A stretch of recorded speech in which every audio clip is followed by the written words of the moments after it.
देखिए समीप संख्या में समीप संख्या का ध्रुवीय रूप, जैसे कि समीप संख्या z बराबर x प्लस आइटा वाई को अर्जेंट समतल में दर्शाने पर बिंदु P जो है वो एक्स वाई प्राप्त होता है, जिसकी मूल बिंदु से दूरी होगी r और अक्ष अक्ष से कोण थीटा होगा, जैसे कि हम चित्र में दर्शाया। देखिए अक्ष अक्ष डैश पर, ठीक है, अक्ष निर्देशांक और वाई वाई डैश पर वाई के निर्देशांक हैं।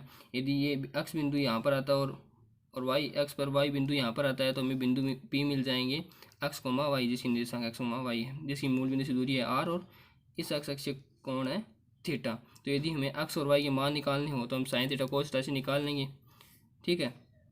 और हमें यदि थीटा निकालना हो तो हम टेन थीटा निकाल लेंगे, वाई अपॉन वाई बटा अक्ष। तो थीटा का मान मुझे क्या मिल जाएगा, टेन इनवर्स वाई बटा अक्ष, जिसे जेड का कोणांक भी कहते हैं। और यदि आप आर का मान निकालना चाहते हो तो भी पाइथागोरस प्रमेय से भी निकाल सकते हो, या फिर इस समीकरण को वर्ग करके जोड़कर भी निकाल सकते हो, ठीक है। इसे आप जेड मापांक भी लिख सकते हो क्योंकि ये वेक्टर में भी काम में आता है। अब देखिए समिश्र संख्याओं को हम जेड बराबर जैसी दी हुई है एक्स प्लस आइटा वाई है, यदि मैं एक्स का मान लिख दूं, क्या है एक्स का मान आर कोस थीटा, ठीक है, और वाई का मान क्या है आर साइन थीटा। तो आर तो यदि मैं कॉमन ले लूँ और तो मैं मान क्या मिल जाएंगे ब्रैकेट के अंदर cos theta plus iota sine theta, जो कि क्या है समिश्र संख्या का ध्रुवीय रूप है। इसे देखिए यदि यूलर के सूत्र के अनुसार हम क्या लिख सकते हैं, ई की पावर आइटा एक्स होता है, उसकी जगह हम क्या लिख देंगे थीटा लिख देंगे। तो यहाँ पर भी आ जाएगा cos theta plus iota sine theta, तो इसकी जगह भी क्या लिख सकता हूँ चरघातांक के रूप में ई की पावर आइटा थीटा। तो यहाँ पर हो जाएगा ई की पावर आइटा थीटा, तो ये हो जाएगा समिश्र संख्या का चरघातांकीय रूप। अब देखिए समिश्र संख्या का कोणांक क्या होता है। समिश्र संख्या z को दर्शाने वाली रेखाखंड का अक्ष अक्ष से झुकाव समिश्र संख्या का कोणांक कहलाता है। ये मैंने आपको पहले ही बताया। इसे अंग्रेजी में एम्पलीट्यूड या आर्ग्यूमेंट कहते हैं, इसलिए इसे आपको अंग्रेजी प्रतीक से भी आप दर्शा सकते हो। क्योंकि थीटा क्या होता है टेन इनवर्स वाई बटा अक्ष, यदि z बराबर एक्स प्लस आइटा वाई हो तो हम इसे एम्पलीट्यूड या argument z tan inverse Y बटा अक्ष भी दर्शा सकते हैं।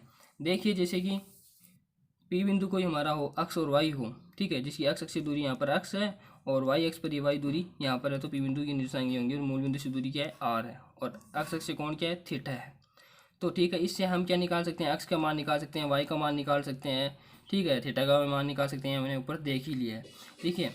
और P बिंदु को अक्ष और वाई लिख सकते हैं, तो क्या हम r और थीटा के रूप में भी इसके मान निकाल सकते हैं। केवल यदि हमें r और थीटा के मान दिए हुए हों तो क्या हम मान निकाल सकते हैं। तो देखिए जैसे कि यदि इस रेखा को मैं यदि थीटा बराबर 0 लिखूँ यहाँ पर, यदि ये रेखा जो है ये बिंदु है तो इस रेखा पर ही हो केवल यहीं पर कहीं पर, तो मुझे थीटा क्या मिलेगा 0। और यदि इस रेखा से यहाँ पर आ जाता है बिंदु तो मुझे थीटा क्या मिलेगा 90 डिग्री पाई बटा 2। और यदि यहाँ पर आ जाता है तो क्या मिलेगा पाई या 180 डिग्री। इस प्रकार से 270 360 फिर वापस उसी प्रकार से आगे चलता जाएगा, ठीक है। तो देखिए इसको आप देखिए आपको ये काम में लेना है या ये चित्र काम में लेना है वो आप इस प्रकार समझ लीजिए। जैसे कि मान लीजिए मेरा घर यहाँ पर है, ठीक है, और मेरे एक दोस्त का घर यहाँ पर है, ठीक है। तो कोई गाड़ी लेकर आता है कोई आदमी और मुझे पूछे कि उस आदमी का घर बताओ, तो मैं क्या कहूँगा ये आप सीधे सीधे चल जाओ, फिर दाहिने मुड़ जाना और सामने उसका घर है, ठीक है। और यहाँ पर एक खुला मैदान है और यदि कोई पैदल यात्री आता है तो मैं क्या कहूँगा कि आप इस प्रकार से सीधे चल जाओ और उसका घर यहाँ पर है। तो जो सवाल जिस प्रकार से दिया होगा हम उसे उसी प्रकार से हल करेंगे। यदि आपको मान लीजिए आर का कोई कार्डियो या फिर कोई मान दिया हो जैसे two cos theta sine theta, ठीक है, जो भी मान दिया हो तो आर से आप क्या करेंगे थीटा का मान निकाल सकते हैं, ठीक है। और यदि आपको अक्स और वाई के रूप में दिए हुए तो फिर आप उसको इस प्रकार से हल करेंगे। तो वो सवाल पर डिपेंड करेगा, उसको बाद में देख लेंगे, ठीक है। अब आगे देखिए आप कोणांक, मुख्य कोणांक क्या होता है जिसका मान क्या होता है माइनस पाई और पाई के बीच में होता है। पाई के बराबर ही हो सकता है लेकिन पाई से छोटा ही होगा। यदि मान लीजिए जेड का मान आपको दिया हो ए प्लस आयोटा बी दिया हो और ए और बी दोनों ही क्या हो 0 से बड़े हो तो कौन से चतुर्थांश में आएंगे, दोनों मान क्या प्लस के हैं तो ए का मान प्लस होगा, प्रथम चतुर्थांश में होगा, ठीक है। तो ये प्रथम चतुर्थांश में इस प्रकार से भी हमें कोई रेखा मिल जाएगी, बिंदु कोई कहीं पर भी मिल जाएगा तो कोण हमें थीटा मिलेगा, तो ये क्या होगा धनात्मक होगा, ठीक है। उसी प्रकार यदि मान लीजिए ए का मान तो 0 से कम हो मतलब ऋणात्मक हो इस यहाँ पर हो, लेकिन बी का मान क्या हो 0 से बड़ा हो, तो देखिए बी का मान क्या होता है द्वितीय चतुर्थांश में ही बड़ा होता है और ये यहाँ पर ए का मान क्या होगा ऋणात्मक होगा, ठीक है। तो देखिए इस प्रकार से यदि रेखाखंड मिल जाएगा तो यहाँ से यदि आपका कोण ये क्या है थीटा है और ये कोण यदि अल्फा है तो हम क्या कहेंगे कि थीटा जो है वो इस पूरा कोण कितना होता है ये पाई का, तो पाई में से यदि आप ये कोण घटा देते हो तो हमारा कोण थीटा आपको मिल ही जाएगा। इसी प्रकार देखिए यदि ए का मान 0 से छोटा और बी का मान भी 0 से छोटा हो तो हम क्या कहेंगे चतुर्थांश तीसरा होगा। और यदि हमारा कोण यदि ये थीटा है और ये क्या है अल्फा है तो हम क्या कहेंगे कि पाई में, इस पाई में यहाँ से यहाँ तक कितना कोण होगा, यहाँ से यहाँ तक पाई होगा, तो पाई में यदि हम अल्फा जोड़ दें तो हमें कोण क्या मिल जाएगा, थीटा मिल जाएगा। इसी प्रकार यदि ए तो बड़ा हो, ठीक है, लेकिन बी क्या हो, छोटा हो 0 से, तो देखिए चतुर्थांश क्या हो जाएगा, चौथा। यहाँ पर देखिए ये कोण यदि अल्फा और ये कोण यहाँ से यहाँ तक हो हमारा थीटा, तो हम कोण कैसे निकालेंगे कि ये पूरा कोण कितना होता है, ऐसे चक्कर काट के पूरा कितना होता है 2 पाई 360, 360 में से यदि हम ये अल्फा घटा दे तो हमें कौन मिल जाएगा, हमारा ये थीटा। ठीक है, तो इस प्रकार से हम समिश्र संख्याओं के मुख्य कोणों का मान निकाल। अब देखिए समिश्र संख्या की घातें एवं मूल, यदि किसी समिश्र संख्या में घातें दी हुई हो तो उसके मूल किस प्रकार से निकालें। जैसे कि हम देखिए डी मोइवर का सूत्र से हम देखिए कोस theta plus iota sine theta की घात यदि एन हो तो हम जानते हैं कि cos n theta plus iota sine theta हम लिख सकते हैं, ठीक है, दूरी रूप में। अब ये देखिए यदि इसकी कोस theta plus iota sine theta की घात यदि पी बटा क्यू के रूप में हो, अंश बटा हर के रूप में हो, इसे हम इस प्रकार से भी लिख सकते हैं कोस 2n पाई प्लस थीटा, और साइन में भी 2n पाई प्लस थीटा। आपको पता है कि ये 2 पाई जो है वो क्या होता है, चौथा चतुर्थांश तक पहुंच जाता है, उसके बाद में प्रथम चतुर्थांश आ जाता है, प्लस थीटा करेंगे तो प्रथम चतुर्थांश में आ जाएगा। तो प्रथम चतुर्थांश में क्या होगा, सभी के मान पॉजिटिव होंगे, तो इसमें आप चाहे 0 लिख लो, 1 लिख लो, 2 लिख लो, 3 लिख लो, कुछ भी लिख लो, ये प्रथम चतुर्थांश में ही आएगा और मान परिवर्तन नहीं होगा, क्योंकि 2 पाई पर परिवर्तन होता नहीं है, केवल वो तो 90 और 270 पर ही होता है, तो परिवर्तन भी नहीं होगा, और कोस और साइन थीटा में मान वैसे के वैसे आ जाएगी। तो हम इस प्रकार भी इसको लिख सकते हैं। अब देखिए ऊपर हमने डी माइवर के सूत्र में लिखा है कि एन घात में घात जो थीटा में आ जाएगी, तो देखिए यहाँ पर पी बटे क्यू है जो हमने थीटा में लिख लिया है, और आयोटा साइन पी बटे क्यू जो है वो क्या आ गई, थीटा के गुणा में आ गई।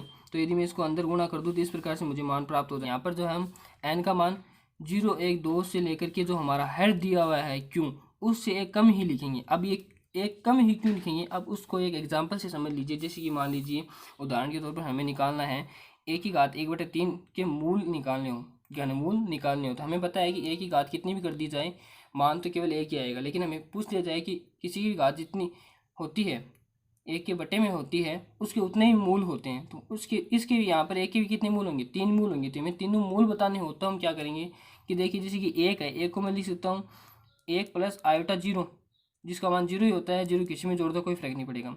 और इसको हम इस प्रकार से भी लिख सकते हैं कि कोस 0 प्लस आयोटा साइन 0, क्योंकि देखिए कोस 0 का मान क्या होता है 1 और साइन 0 का मान 0 ही होता है, तो उससे कोई फर्क नहीं पड़ेगा। ठीक है, इसको हम इस प्रकार से भी लिख सकते हैं 2n पाई प्लस 0 और 2n पाई प्लस 0, तो कोस 2n पाई प्लस 0 हो जाएगा और प्लस का आयोटा साइन 2n पाई भी प्लस 0 हो जाएगा। तो इसको भी आप 2n पाई प्लस 0 है तो थीटा है, प्लस में मान लीजिए यहाँ पर थीटा है तो वो वैसा का वैसा ही आ जाएगा, तो आप इस प्रकार भी इसे लिख सकते हैं। अब देखिए यदि मैं 1 प्लस आयोटा 0 की घात 1/3 लिख दूँ तो यहाँ पर देखिए कोस 2n पाई प्लस 0, मैंने जी प्लस 0 नहीं दिखाया क्योंकि 0 दिखाओ या मत दिखाओ कोई फर्क नहीं पड़ेगा, तो मैंने केवल 2n पाई ही लिख दिया है, प्लस आयोटा साइन 2n पाई ही लिख दिया है, और उसकी होल घात कितनी लिखा दी 1/3 है, यहाँ से मैंने ये 0 नहीं दिखाया है। ठीक है, तो डी माइवर का प्रमेय से हम क्या जानते हैं कि घात जो होती है वो थीटा के गुणा में आ जाती है। तो यहाँ से देखिए ये तो ऐसा वैसा बराबर में देखिए कोस 2n पाई बटा 3 आ जाएगा, और यहाँ पर भी साइन में भी 2n पाई बटा 3 आ जाएगा। अब आप देखिए मान हमें क्या मिलेंगे, 3 मान मिलेंगे, तो हम n बराबर क्या लिखेंगे, पहला तो मान लिखेंगे 0, फिर 1, फिर 2। अब देखिए ये 2 आ रहा है, देखिए हमारे यहाँ पर पास कितना है 3 है, लेकिन यहाँ पर कितना है 2 है, तो देखिए क्या है 3 से 1 कम है, इसीलिए मैंने बताया था कि n का मान क्या लेंगे, हर में जो दिया है उससे 1 कम लेंगे तो हमें पूरे पूरे मान प्राप्त होंगे। तो यहाँ पर देखिए 1 2 3 मान प्राप्त हो रहे हैं, जो कि हम एक एक करके लिखेंगे। तो यदि मान लीजिए n का मान मैं यदि 0 लूँ तो देखिए यहाँ पर देखिए n का मान यदि मैं 0 लूँ, n का मान 0 लूँगा तो क्या मिलेगा मुझे, पूरा 0, यहाँ पर भी 0 मिल जाएगा, तो कोस 0 और साइन 0 हो जाएंगे, और कोस 0 प्लस आयोटा साइन 0 का मान यदि निकालना चाहें तो ये तो पूरा पद 0 हो जाएगा, और यहाँ पर मुझे मिल गया 1, क्योंकि कोस 0 का मान क्या होता है 1, तो एक पद तो मुझे मिल गया 1। ठीक है, उसी प्रकार यदि मैं n का मान 1 लिख लूँ तो देखिए n का मान 1 लिखूँगा मुझे क्या मिलेगा, कोस 2 पाई बटा 3 और प्लस का आयोटा साइन 2 पाई बटा 3, n की जगह मैंने 1 लिख दिया। इसको मैं इस प्रकार से भी तो लिख सकता हूँ कि कोस पाई माइनस पाई बटा 3 भी लिख सकता हूँ। आप इसको सरल करेंगे तो आपको यही पद मिलेगा, और 2n पाई बटा 3 साइन को भी मैं इस प्रकार से लिख सकता हूँ, आप इसको भी हल करेंगे तो आपको यही मिलेगा, ये आप जानते हैं 12वीं क्लास में पढ़ लिया है हमने। ठीक है, तो पाई माइनस तो पाई माइनस थीटा मतलब कौन से चतुर्थांश में है, दूसरे चतुर्थांश में है, क्योंकि आप जानते हो कि पाई यहाँ पर आता है और पाई में से कुछ घटाने देंगे तो वो कौन से चतुर्थांश में आएगा, दूसरे चतुर्थांश में। तो ठीक है, तो वो भी क्या है, दूसरे चतुर्थांश में, और ये भी क्या है, दूसरे ही चतुर्थांश में है। तो आपको पता है कि दूसरे चतुर्थांश में क्या होता है, एक तो साइन होता है और एक कोसेक होता है। तो ये दो तो प्लस के होंगे, बाकी सब माइनस की। तो देखिए कोस होता नहीं है तो वो क्या होगा, माइनस का, और परिवर्तन होगा नहीं क्योंकि परिवर्तन केवल 90 और 270 पर ही होता है, तो परिवर्तन तो होगा नहीं। तो कोस पाई बटा 3 वैसा का वैसा, प्लस में आयोटा साइन होता है दूसरे चतुर्थांश में, तो वो साइन का साइन ही आ जाएगा और पाई बटा 3 ही आ जाएगा। अब आपको पता है कि साइन पाई बटा 3 नहीं, कोस पाई बटा 3 का मान क्या होता है, 1/2, तो 1/2 लिख दिया। और साइन पाई बटा 3 का मान क्या होता है, √3/2, तो वो हमने लिख दिया और लघुत्तम लेकर सरल करके इस प्रकार से मूल प्राप्त कर लिया।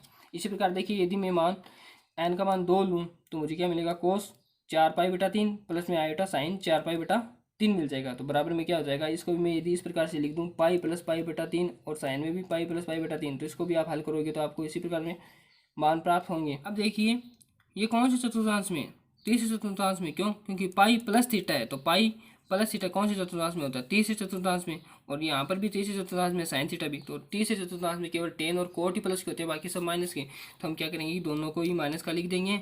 और कोस पाई/3 का मान कितना होता है, 1/2, और साइन पाई/3 का मान कितना है, √3/2। तो चिन्ह वैसे के वैसे और दोनों को लघुत्तम लेकर ये मान निकालिए। तो हमें देखिए 3 मूल प्राप्त हो जाते हैं, एक तो 1 और एक -1 प्लस आयोटा √3/2, ठीक है, और एक -1 माइनस का आयोटा √3/2। तो